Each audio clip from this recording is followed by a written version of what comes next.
further, I'd like to begin with a land acknowledgement. Caregivers Alberta acknowledges the traditional and ancestral territories of Treaties 4, 6, 7, 8, and 10, namely the Blackfoot Confederacy, Kainai, Piikani, Siksika, the Cree, Dene, Stoutu, Nakota Sioux, Stoney Nakoda, Tsuut'ina, Inuit, and the Métis, which includes 6 regions across Alberta and the 8 settlements. And just by way of sharing some more information on what we are doing as part of Truth and Reconciliation at Caregivers Alberta. We are working with partners to see how we can better serve our Indigenous caregivers. At our conference in the coming weeks, we have some sessions dedicated to that conversation. So it's an important priority for us. I also want to mention that this is the second in our series of webinars that we are hosting with our partners that include us at Caregivers Alberta, Healthy Aging Alberta, Caregiver-Centered Care as part of the Department of Family Medicine at the University of Alberta, and the Alzheimer's Society Alberta and Northwest Territories.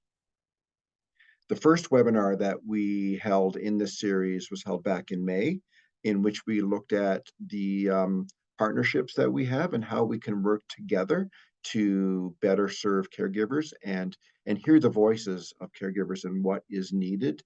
And out of that, I can say one of the things that came out of that conversation was our recognition of the need to provide better supports for the mental health challenges that caregivers are facing. And so we are very close to being able to add significant training capacity for our support staff, for our coaches, to provide an earlier intervention for caregivers who require mental health support. So your voices at this table do matter, and they are heard.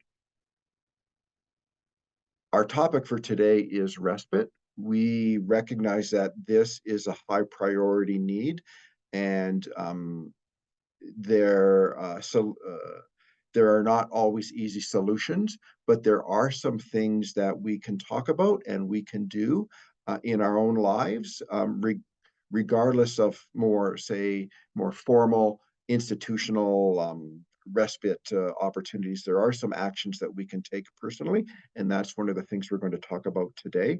And your voice is important in that conversation. And finally, I'll end by saying at the end of this webinar, there will be a survey for you to complete. And we strongly encourage you to complete that survey because it lets us know what you want to hear about. What do you want this content to include going forward, so we can plan additional webinars like this that are topics that are important to you. So with that, I am going to introduce Johnna Lowther, who is our Director of Programs and Services, and she will introduce the panel and take it from here. Go ahead, Johnna. Thank you, Daryl. It's a pleasure to be here today. And as Daryl mentioned, we at Caregivers Alberta, we know that respite is a large need and that often there's a gap in services around that need. We hear that from our caregiver clients all the time. And our support staff is often doing that work of helping caregivers navigate access to formal respite options. But our coaches in particular also help caregivers identify more informal or non-traditional forms of respite for themselves so that we can help caregivers sort of back away from the edge of that burnout cliff that is just so common. So I'm going to introduce our panel today that's going to help us capture this discussion very nicely.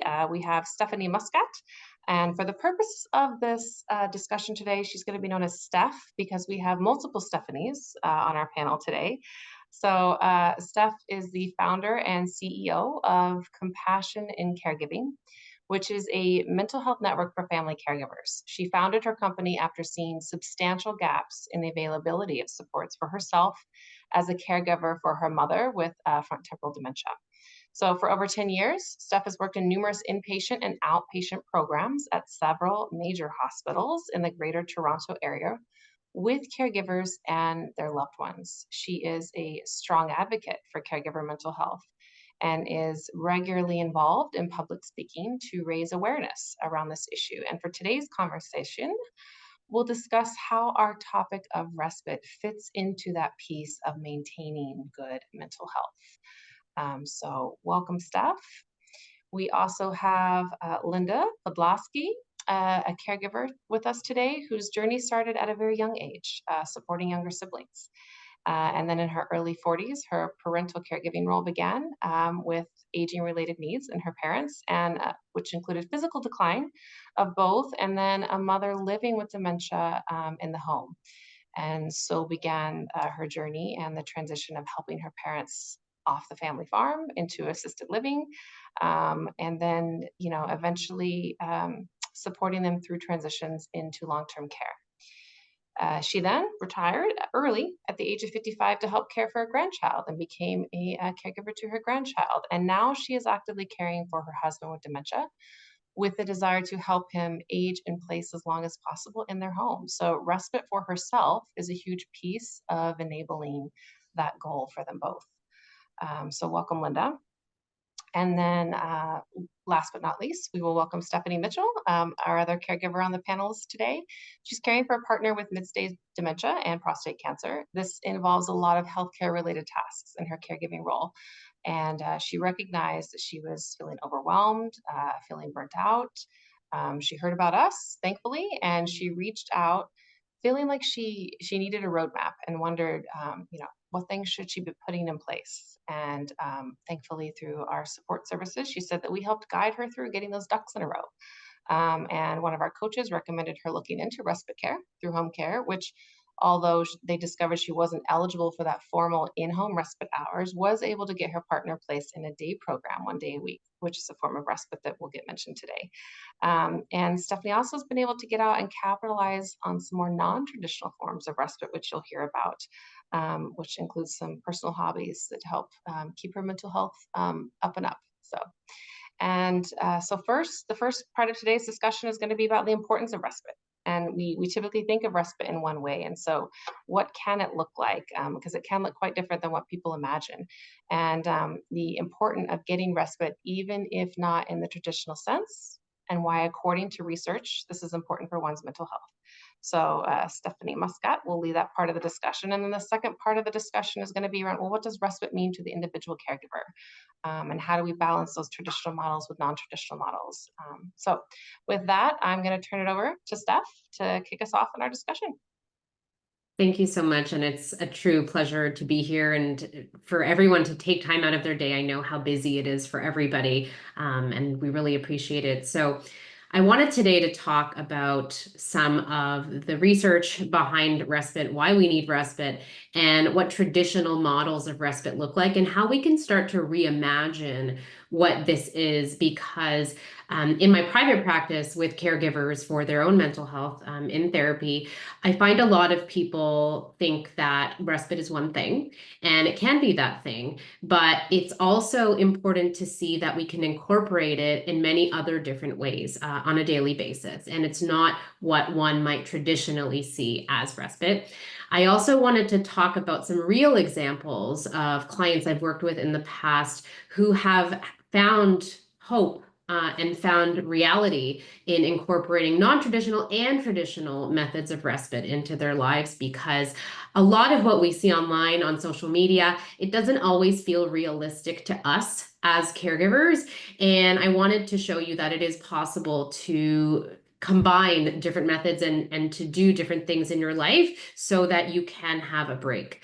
So if we look at the traditional meaning of respite, I did a little Google search. I knew what it was on my end beforehand, but if you go to the Wikipedia page of respite, for example, which isn't the most research-based page, but it really looks at how you can incorporate formal forms of care so that you can essentially get a break. So for the purposes of today, that would be caregiving for somebody else, whether it's a friend, family, or somebody else.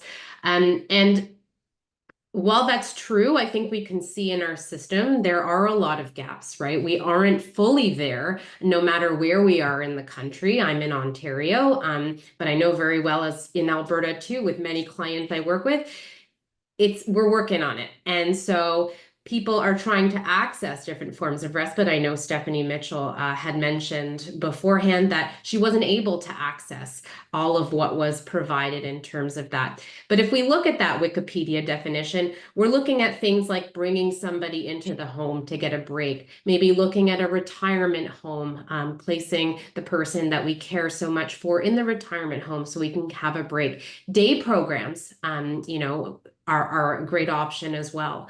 But what if we don't have access to all of those programs, or what if we don't have the ability to do those things regularly? And what I see is a lot of people think that they have to wait until they're at a place of burnout, this tipping point where they really have nothing left, where they're feeling really tired, overwhelmed, anxious, can't get throughout the day before they tap into respite. And today I also want to talk about demystifying that a bit and looking at how we can incorporate that more on a daily basis. So just to look at a bit of statistics before we open that conversation, a lot of caregivers actually end up in higher ER visits because they are not tapping into their own care for self, their own need for respite. They're actually going to the ER seeking support because they don't know what else to do. And that's obviously something we want to avoid. It's not the place we want to go to. And so how can we revision that so that we're not running to the hospital as a source of help? And I think today we're going to cover that very, very well. I also want to normalize different feelings that we can have as caregivers to let you know that all of these things are very much within the realm of normal. I hear about them every single day. And if you're feeling that right now, it doesn't mean there's something wrong with you. It just means that you have to care for yourself. You need a break. You need respite. And those things very commonly noted in the literature are anger, sense of loss. So that can feel like grief, and grief can very much be prominent even if someone hasn't passed away. Feelings of uncertainty, guilt, shame, and ambivalence. Very commonly noted, with guilt and shame being very, very high, and high levels of both objective and subjective stress in caregivers is also very common. And so I think today we're going to cover all of that, look at how we can mitigate some of that, and reimagine what respite looks like.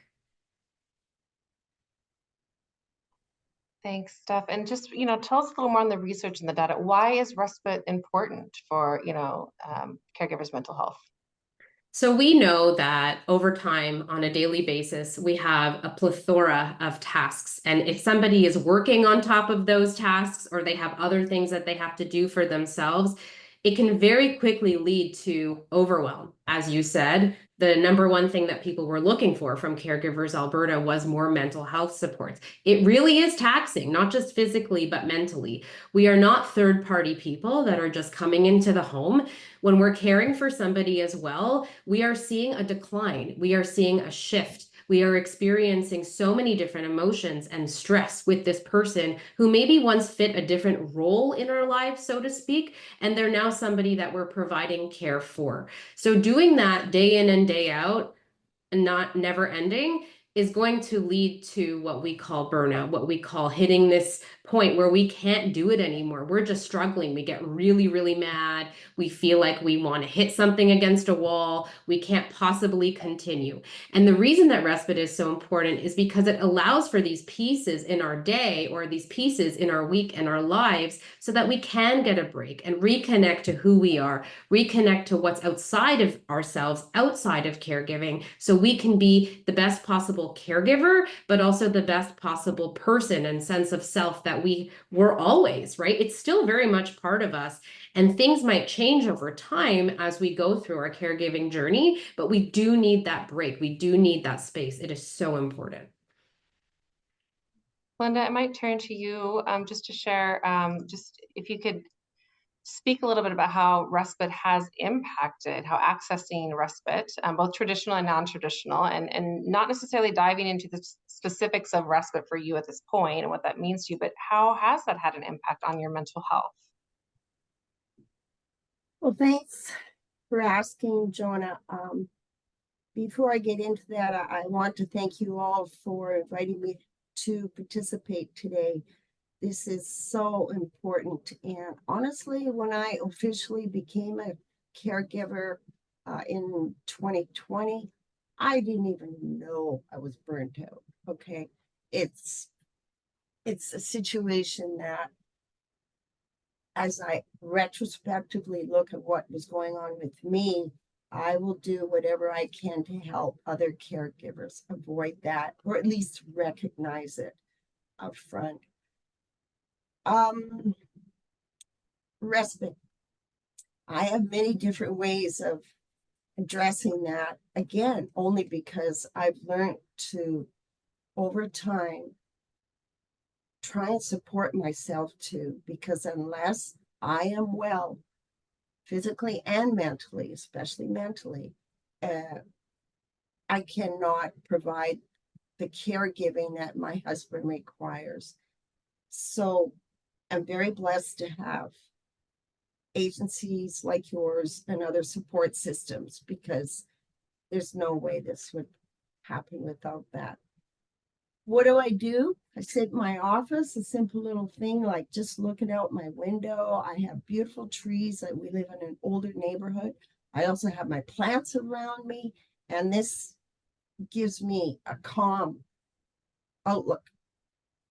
I will come up to my office if I'm having a few tumultuous conversations. Let's put it that way. My husband is a wonderful man. He's only 66 and he needs to age in this home. I will do everything I possibly can to make that happen, but not without the supports and learning and doing my own personal research. Having all that come my way at this point has been just a blessing, but not everybody has that. So I guess where I'd go initially, I do have a toolkit. I developed a personal respite toolkit that I'm willing to definitely share. But initially, I would just appreciate if any caregivers that are involved in this webinar haven't taken time to really think about who am I and what do I need to stay healthy? Where am I at now? How's your sleep patterns? This was part of my burnout, Steph, that you didn't mention when it comes to all the stresses. And yes, we are involved in so much. We need to be on deck 24/7. But when you can't have normal sleep patterns anymore, and that works on your system, you just have no idea how awful it can be. Yeah. So I'm not sure if I have opened my part of my story with what you wanted, Johnna. I do have lots more to say, but I don't want to get too involved at this point. Let me know if there's any questions. Yeah, no, thank you, Linda. And yes, we have plenty of time to share and talk and discussion today. Stephanie Mitchell, well, you stepped away for just a second, but I'm sure Steph was mentioning some of those emotions that are just extremely common in this caregiving experience, and you in your story talked about that feeling of overwhelm. And so I don't know if you might just sort of speak a little more to that and how discovering some of those non-traditional ideas of respite really had an effect on that reduction of overwhelm. You're muted though, Stephanie Mitchell.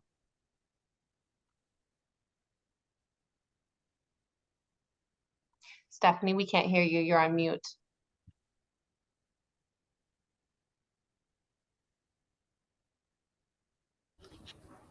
There we go. Sorry, I'm not great with the technology. Okay, no worries. Okay. It's back in. Just saying, I started to think about respite along a continuum. When it was first mentioned to me by one of the coaches, I was thinking of more formal things like somebody coming into the home.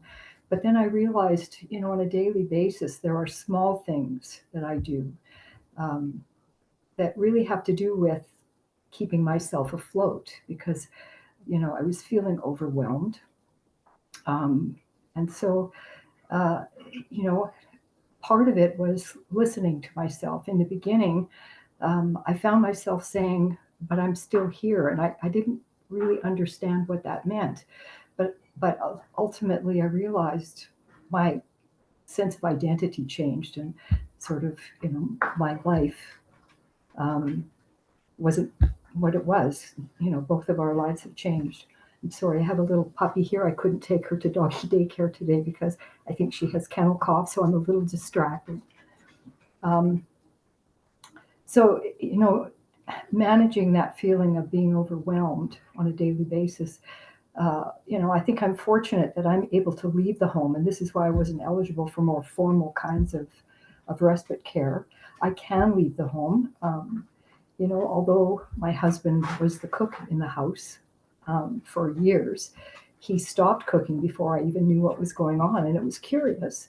And so he hasn't touched the stove for years, and I'm thinking, well, now that's a good thing. He doesn't wander, so there's no worries about that. So I'm able to leave the house. I play pickleball several times a week, and I'm involved in a group, various fiber arts and stitching. So when I'm away from the situation, it helps to restore that all of those emotions that are there, feeling overwhelmed, the grief that is there. Just being able to take a break from that. I experience that as, a form of respite as well. Just, a moment where there's a pickleball flying at my face. I'm not thinking about the grief. I'm not, immersed in that. So it helps me when I come back into the situation, have a little more strength to put into the situation. So, I see it really as a continuum, small little things. When I found myself sort of repeating this statement, but I'm still here, it really was, I needed to find a way to continue to live and enjoy my own life. And so, when I heard that, when I kept repeating that, then it led me to look at what can I do? What would I be doing if I were in this situation? And so there were several things I did. One of them was I pulled everything out of the kitchen cabinets, cleaned everything, sort of did a purge, and had the cabinets refinished. And it was, that became a little bit of a metaphor of, sort of, I'm still here. And this is a refresh of the kitchen, became sort of me continuing to live and do things that brought me joy or comfort. And so, that's on a daily basis. I look for things like that. I actively seek, okay, what is that I'm struggling with and what can I do? The grief was something that was pretty intense on one occasion. And, I had lost a dog about 8 months prior, and the grief was so intense. I was confused, and then I realized, well, it's not just about the dog. It's about all of this change that has happened. It is about, seeing this person that I love, slowly disappearing. And so, in that moment, I thought, well, what can I do to alleviate some of that? And so I got a puppy, which, I knew what I was getting into was a big, big responsibility. But that's all part of me still being here and carving out a life for myself that, the puppy brings a lot of joy. And so that became the antidote to that intense grief. So it's, trying to balance all of these emotions that are difficult to bear and find things that help to lighten the load and make sure that I don't sort of fall into a pit of despair, because that's, or burnout. And so, those are some of the things that that I'm, sort of doing to manage the current situation. I love that redoing kitchen cabinets became a form of respite for you. That's just a really cool example of how non-traditional, respite can be. Steph, I'm sure you hear a lot of this with the clients that you work with, and you make certain recommendations. Do you want to chime in here?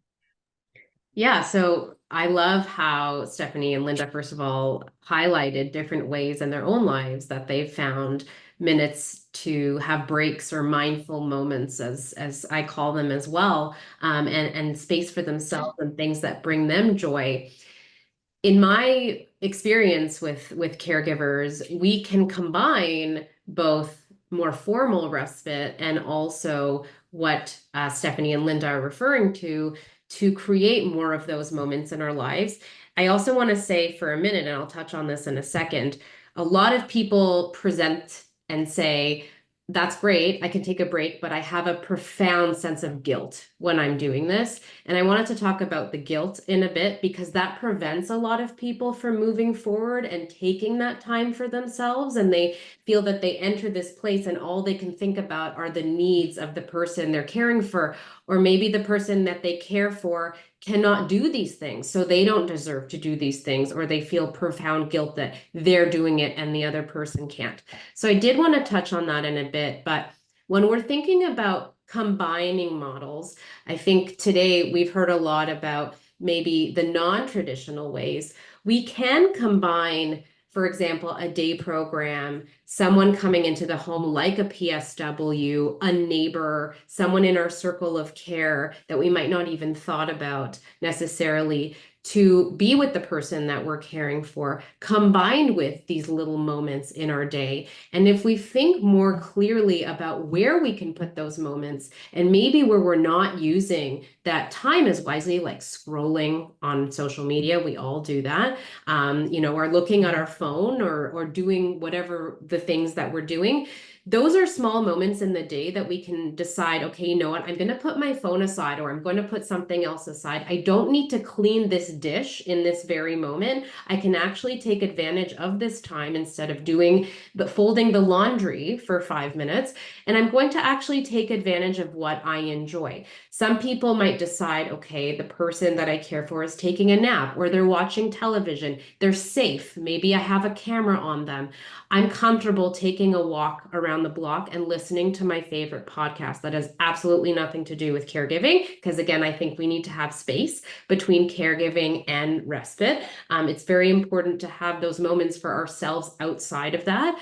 I also think that there are people who really love coffee, making a cup of coffee and just pressing that machine, or brewing their coffee and smelling it and taking all of that in, having 10 minutes to do that, sitting outside if it's nice outside with their coffee, sitting in their kitchen and just truly enjoying it can also be a form of respite. So we can combine and know, okay, Monday, Wednesday, Friday, maybe someone is going to a day program, or maybe I have 2 hours, if we're lucky, of PSW support. Maybe my niece is coming over for a bit and I can ask her if I can take a walk around the block. And then maybe I'm making coffee, and being very intentional about those moments, not just waiting until we think maybe it will come and then I'll take advantage of it, but actually pre-planning is also really important, because at the end of the day, if we don't think about it in advance and we don't pre-plan it, it's not going to happen. And on that note, when I was talking about guilt, and a lot of people, again, are very scared of this feeling of guilt. It's something that I think can't be fully covered today. But guilt is something that comes with us from childhood, right? We're taught it, you feel guilty, so you don't do something. It usually carries on with us in life.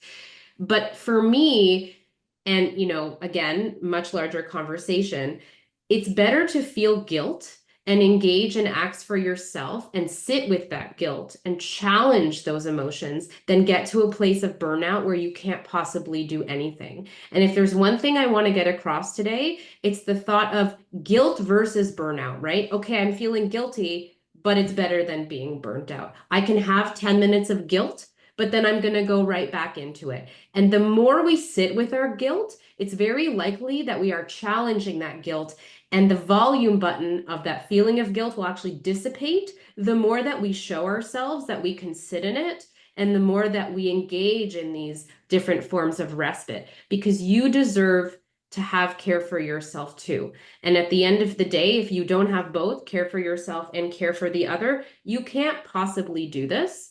I also wanted to just, because we use the term burnout so much, I wanted to formally just give a definition, because some people might not know what it is. And I know we've mentioned it a few times. But how do you know you're burnt out or getting towards burnout?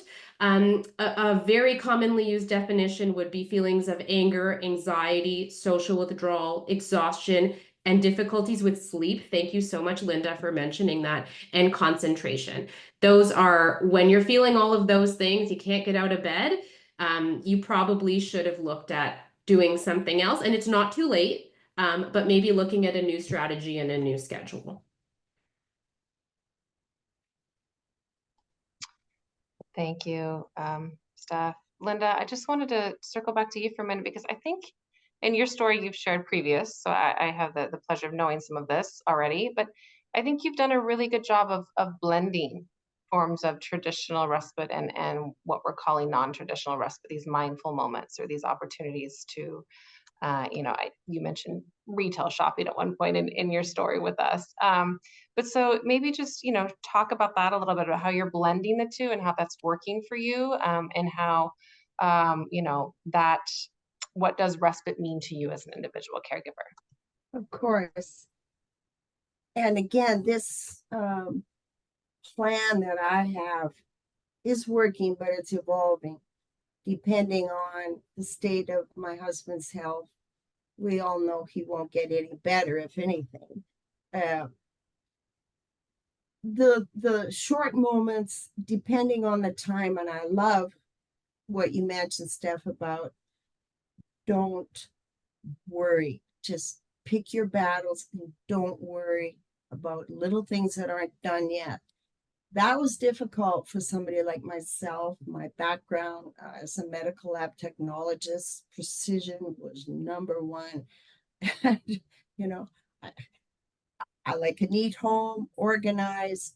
Boy, oh boy, I struggle, and I would expect other caregivers, if they're like me, you really have to take the time to just sit back and identify what really is important. From my perspective,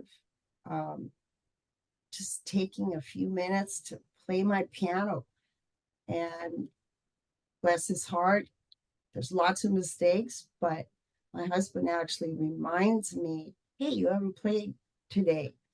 I take piano lessons again. I did as a child, and this has been wonderful for me to get back into this. I'll never be a great musician, but I hear a song, I want the music sheets for that, a simple version of it. And my online teacher I've had for 5 years now, he helps me find it. And yeah, picking what makes you as a person happy, so you can fully remove yourself from, oh gee, I have to do this for my husband. One thing that takes stress away is an organized filing system. And maybe this isn't in the realm of a respite discussion, but I have a real sense of good feeling when I have filed all of his paperwork and I know where to find it when I need it.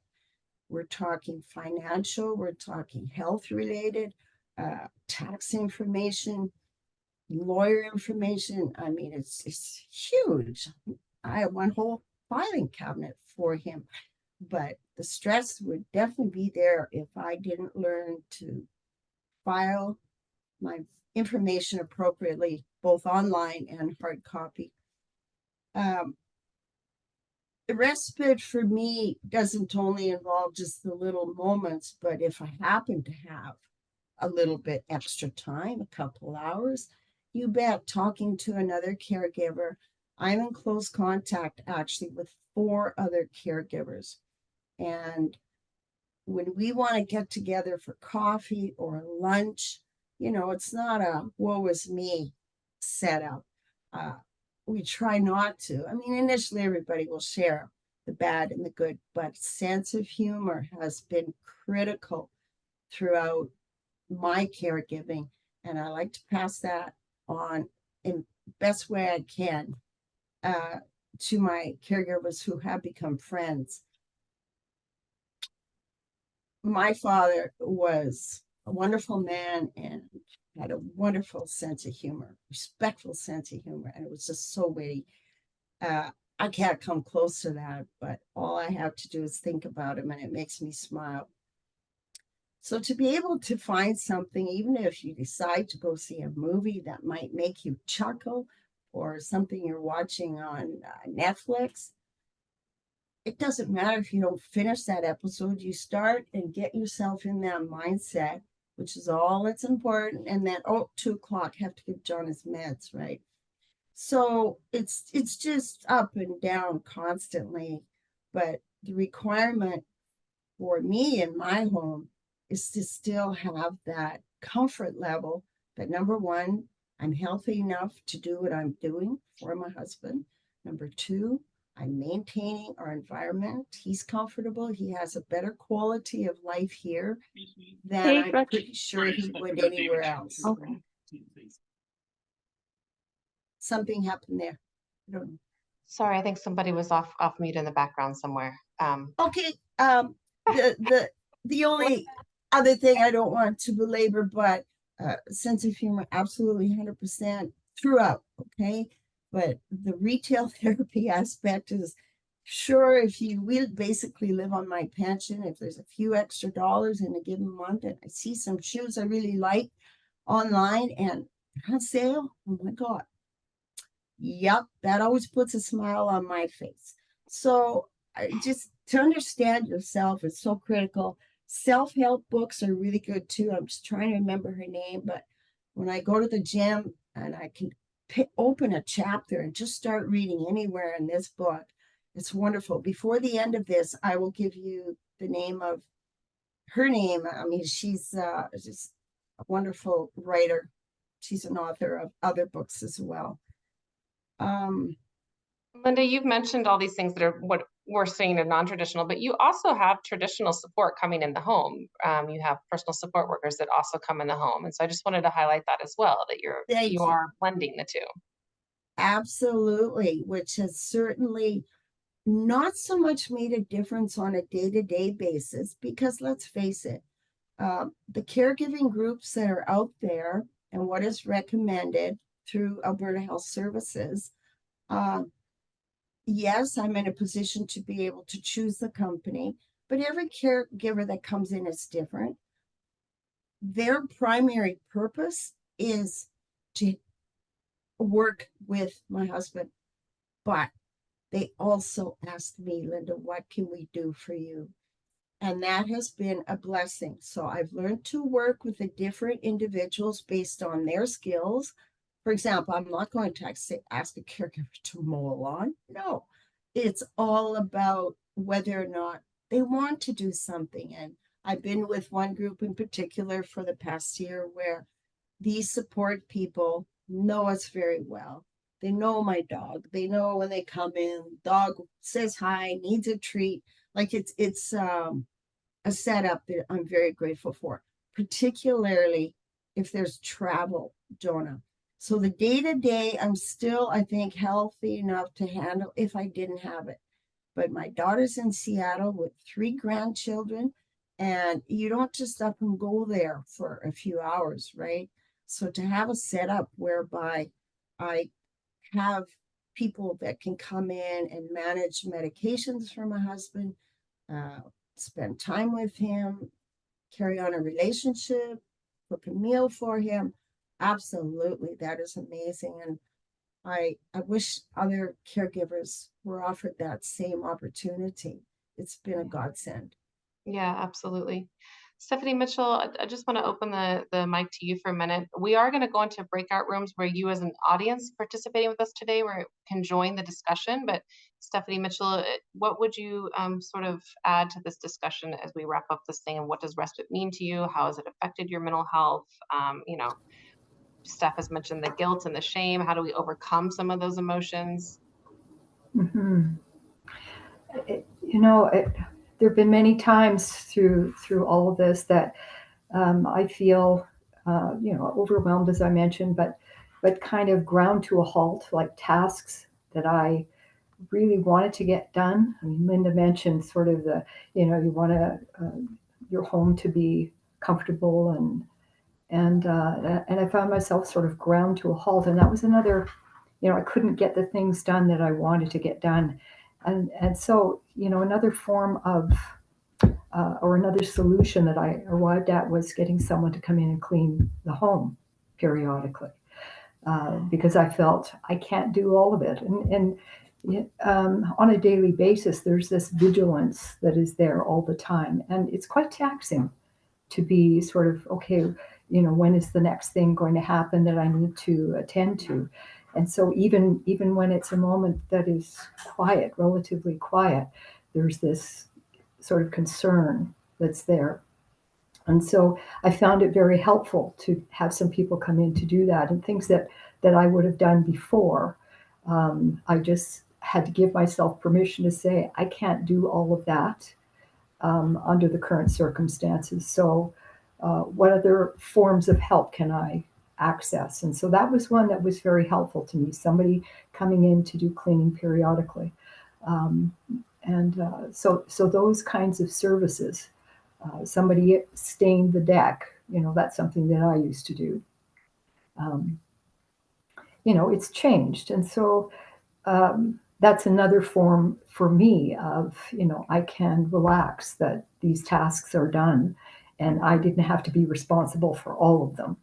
It just feels like too much on top of this sort of being vigilant. What are the needs now that need to be addressed? So that's, it's a constantly evolving set of circumstances, and often it feels like there's little bombs going off, like something has happened that needs to be attended to, or smaller things where I'm pulled out of whatever I'm doing in order to manage that situation. So there's quite a bit of exhaustion. How do I manage that? And so some external services for routine tasks that I ordinarily would do has been quite helpful as well. Awesome. Thank you for that. So we are going to go into some breakout rooms, and our host of the meeting today will just automatically put you as participants into a room. We're going to have two different rooms. Stephanie Muskat's going to be managing one of those rooms, and myself in the other. And then Linda and Stephanie Mitchell, our caregivers, will also be in one of those rooms with us. And we've got some discussion questions to guide the conversation there. And those discussion questions are, looking at the discussion today, has it changed your thoughts on respite at all? And what are some ways you can start thinking about incorporating respite based on the topic today and discussion that you've heard? Or another question that we can put forward is, how have you tried to get respite in the past? What has helped? What did not? And so those are some of the things that we're going to talk about in our rooms today. We'll come back about 10 after 1 and sort of take a little recap together as a group. I'd like to take a minute to let Diane finish her thought. If you could, go ahead, Diane. Thank you. Well, one of the things I had learned from the Compass course and from home care is that sometimes our friends or our family were offered to help us. And depending on our makeup as a personality, sometimes it's hard for us to accept help because we're superwomen. We think we can do everything. And one of the things that I learned that I thought was important is people actually genuinely want to help us.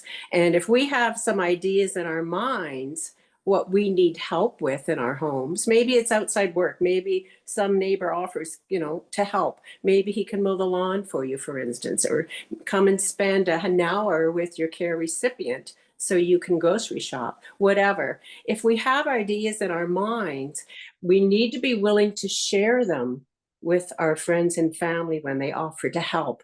Because one of the things I learned is we're giving them a gift. When you are able to help somebody that really needs it, the person that helps actually receives a gift. It makes them feel so good that they're able to do something for us as caregivers. So we have to look at it sometimes from their perspective. Does that make sense? That's beautiful. Thank you. Diane, I love that you brought up Compass, because we also talked about that in our breakout room. We talked about that, sharing the care piece of the program. Excellent. Thank you so much for everything. Yeah, so we're going to share many links in the chat box as we kind of close out the webinar today, and one of them will be to information on our Compass course. We offer that program on a regular basis via Zoom, so people join us from all over the province. But it is a cohort style registration commitment style course, just so you know. But you'll get more info on that. But yeah, so Steph, do you want to sort of recap your room for a minute? Absolutely, yeah. So my room, we heard from a lot of caregivers who had experience in respite. We heard from people who had worked in the caregiving field, who weren't caregivers themselves. And people talked a lot about blending the different models of care. We got some amazing suggestions. There was a snack model that was suggested, was the term, using those 5 minutes, those 3 minutes, those 1 minute in your day to take, rather than doing something else, to do something for yourself and taking advantage of those moments. And we talked about how it may not be so simple to do a whole 5 minutes or a whole 10 minutes off the bat, especially when you're having emotions such as guilt or you're having anxiety. And so using that snack model, it was mentioned that they built off of that and incorporated more and more and got themselves out of that burnout place. We also talked about how there are some unknown respite options out there and models of funding that can be taken advantage of. And we also reiterated some of the different options. And I talked about a resource that I'm going to share in the chat. I just wanted to mention that too, called Atlas of Care. And it's a resource that anybody can use. It's free. And it's essentially a guide that takes you through who your social support network might be, or your network outside of what you traditionally might think, especially if you feel alone and isolated, who might be able to help you, or who might be able to come in and take a load off in your life of the things you're doing, like gardening, or anything really, driving, and reimagining who's in your circle of care. So I'm going to share a link to that. It's wonderful. They're a non-for-profit in the United States, and it's a guide that can take you through this. And I'm going to share the link right now, and everyone can take a look at this to reimagine care and look at respite in a different way as well. Awesome. I can't wait to look at that myself, actually, and see how we might recommend it in our Compass course. Yeah, this is a common topic. Yeah. Glenda, did you want to say something? Yeah, while Stephanie's doing that, I'm just going to, because I'm not sure that stuff carries over from the chat in the breakout rooms. So I'm just going to post in the chat, also paste in the chat, a publication that Linda shared with us from Sophia Nelson, is the author of a book called Be the One You Need. And it's been a real helpful resource to her. It gives her some mindful moments and an opportunity to sort of reflect on her caregiving journey. So another publication for folks to check. Well, in our room, we did get some shared tips on how to share the care, and the question was actually posed, well, how do we engage family or friends? Like, how can we engage our support network? And so we had some great suggestions on how to do that. That first piece was giving yourself permission to ask. Yes, accepting the help, but sort of looking at those who are possibly available to help, and really, asking them, what role do they want to play? Or what is the skills that they think they can contribute, or what support can they offer, and just asking them that question as well, because yes, it is, Diane, what you said, it is allowing people, by helping you, it is giving them a gift, and it is helping them feel good. And I think we all know that intrinsically, that when we're supporting or helping someone else, it does feel good. So, asking, is there something that they have in mind, or them, if you know them well, maybe you can suggest something that aligns with their skill set. So we talked about that, and that, even it was mentioned that, there was a family member that had their own mental health challenges, but that doesn't mean that they still can't be a part of that support system. And it's a part of helping and assisting and just sitting down and having conversations with a loved one. So, just again, it's reimagining sometimes of what that help looks like. And then we had a Hyman, a physician and geriatric physiotherapy, I think it was, Hyman. If I said that wrong, I'm sorry. But he brought up a really valid point, which is he works with family members, and just wanted to remind everyone that sometimes we need to just step away and give space to our care recipient, and that sometimes we can over provide care and sort of smother them in a way, and that they are still their own individual and they need that autonomy, and that sometimes they don't want or need as much as what we are giving them. And so when they are in a safe space and they are calm and reserved, and you would have the opportunity to step away instead of continuing to provide something for them, to do that, to take the moment to step away. And so I thought that was really great advice, as well, that we heard in our room. And then the last thing I just want to share was that, and it really fits to sort of wrapping up this conversation and discussion, is that caregivers themselves, the amount of personal development that we go through as caregivers should be highlighted and celebrated and mentioned, because it ends up sort of being required of us in our role, that we just happen to go through this personal development to survive, I think, half the time. But that we learn a lot along the way, and there is huge value in that. And that I think it's important to share that knowledge with other caregivers. And that's the whole reason our organization exists. We were founded by family caregivers who recognize the importance of sharing that lived experience and the tips and the tricks that they learned along the way, and wanted to find more caregivers who were feeling alone and isolated, so that they knew they weren't alone, right? And so I think that's a lovely way to sort of recap the room that I was in.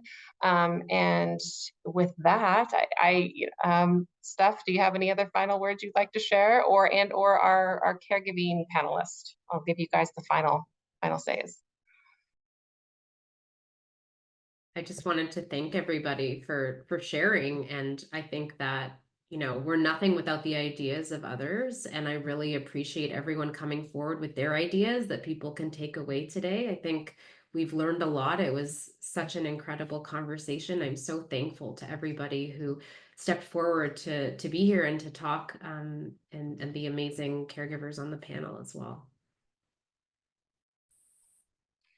Linda or Stephanie Mitchell, any final words from you? What I don't want to labor this one, but I think it's important enough because I have experienced it. If you are, as an individual, traditionally a figurehead in your family, where you're the strong one, you're the one who organizes the get-togethers on holidays, you're the one that does most of the cooking. All right, so yes, I'm explaining me in my background. And then all of a sudden, things have to change. It's been really difficult for my immediate family to understand this. So all I'm going to say is it takes extra time for me to explain that no, Mom can't do that. Can you make the cabbage rolls for this Thanksgiving? Can you do this or that, right? Because your whole life has now changed and your priorities are different. With respect to my family, that has been a learning curve for them. So I just wanted to mention that. I suspect us caregivers, we all seem to have a common trait, and that is we may have had a matriarchal role that has to somewhat adjust as time goes on. Thank you, Linda. Yes. Adjusting our expectations of ourselves, and putting in boundaries that force others to adjust their expectations of us. Yeah. Stephanie Mitchell? Yes, I think for me, I've had a moment of blinding flash of the obvious. All of the conversation about having family members participating And I realize I have not actively done that. And now I have to ask myself, why might that be? And I think, there were some answers really from people who spoke. I'm used to doing it. And so I have a few thoughts now about how I need to proceed with that and add that to the tools for managing this situation. So I'm grateful. Thank you for all of those people that shared and helped me to see something that I didn't see prior to today. That's lovely. Yeah, the blinding obvious. That's great. Were there questions? I'm going to ask our host today, so Stephanie Bansky and or Matt, my colleague. Were there questions in the chat that we may have missed or overlooked that we need to address? Not that have come through. If anybody does have a question that you'd like to address, please either toss it in the chat or in the Q&A right now, or you can just unmute yourself and ask the question if you would like. But we currently don't have any open questions running that are waiting for an answer. Great. I do see someone in the chat that said, that they're hesitant to speak openly about their concern. That's fine. That's totally understandable.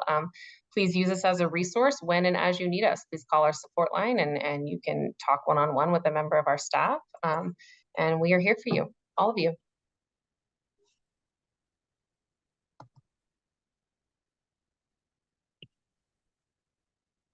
Is it back to me, Johnna?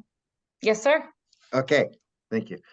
Okay, just a quick little wrap up. And I should have mentioned this off the top, but by way of a disclaimer that this is what we heard today was not intended to be a form of therapy. It was a conversation, education only. But as we learned in the first webinar that we did in May, there is something, and I'm not going to say therapeutic, there is something that feels good and I think contributes to a state improving our well-being just by having your voice at the table and contributing to the conversation and being able to talk about things like that. That's what we heard at the first webinar. That part in itself is positive. And so I hope you feel like participating today and adding your voice to this conversation, you got the same sort of positive feelings from that in terms of your own health and well-being. We talked a lot about assets. We call them assets, or your network, what is in your community, what is in your family, what is in your network to help contribute to respite. That is an issue that we are going to be addressing big time at our conference, November 1 and 2. With the help of a keynote from Ireland, Cormac Russell, Dr. Cormac Russell, who is an expert in something called asset-based community development. So we are going to be doing a deep dive into looking at what are the assets in our communities and how can we build upon them to support caregivers and create caregiver-friendly communities. So we're all very excited about that, November 1 and 2. Just a couple things that I thought, I think Linda mentioned that it was valuable to you when a personal support worker, PSW, came into your home and asked you as the caregiver what they can do for you. That is, I was extremely elated to hear that. And I think that is due in no small part to Glenda here and the Caregiver-Centered Care program out of the University of Alberta, because that is what they are focusing on. And it really is a valuable program. Stephanie Mitchell, heard loud and clear the need to be constantly vigilant. I know it probably is hard to get any sort of respite or quality of life when you feel like you are always on guard. And yeah, I think that is, I encourage you to fill out the survey because that is going to inform how we move going forward, bringing ideas and other topics to this webinar series. So please do that. And thank you again for participating and adding your voice to this conversation. So I think that concludes the webinar. So thank you again to the panelists. Thank you to Stephanie Muskat. Thank you, Johnna. And thank you all for lending your voice and your thoughts and your time to this important conversation. Wish you all well. Bye-bye.